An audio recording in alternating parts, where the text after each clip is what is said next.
আবার কবে দেখা হবে আমি জানি না, তবে একটা দাবি করে যাব, আমি সাইদি আল্লাহর এক নগণ্য গোলাম।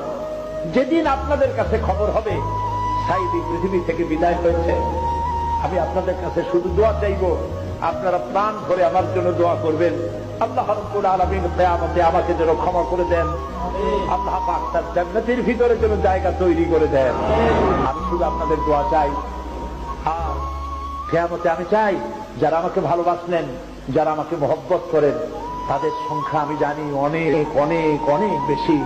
আমি আল্লাহকে বলবো, আল্লাহ আমাকে যারা ভালোবাসে এরা আমার মায়ের পেটের ভাইরা, এক জেলার মানুষ নয়, অথচ আমাকে ভালোবাসে শুধু দিনের জন্য। একদিন এই চেয়ারে সাইদি থাকবে না, হারিয়ে যাবে একদিন, এটাই স্বাভাবিক। মাওলানা শামসুদ্দিন থাকবে না, সাইদি থাকবে না। প্রিয় ভাই সব, আল্লাহর কসম, এই দোয়া কবুলের ভিতরে সাইদির কোন কেরামতি নাই, কোন কারিশমা নাই, আল্লাহর কসম। এখানে যে দোয়া যদি কবুল হয় তার একমাত্র কারণ কালামুল্লাহ, আল্লাহর কোরআন। আমি অযোগ্য, আমি অপদার্থ, আমি আল্লাহর এক গোলাম। সমস্ত মুজিজা এই কোরআনে। তাই লোকেরা বিশ্বাস করে এখানে দোয়া করলে আল্লাহ অনেক কথা শোনে, না শুনলেও তার কিছু আসে যায় না। ফাআলুল লিমা ইউরি, যা খুশি তাই তিনি করেন। 50 বছর কোরআনের তাফসীর করেছি সারা বাংলাদেশে, সারা পৃথিবীতে। আমাকে বানানো হয়েছে যুদ্ধ অপরাধী, আমাকে বানানো হয়েছে চোর, ডাকাত, হত্যাকারী, ধর্ষণকারী।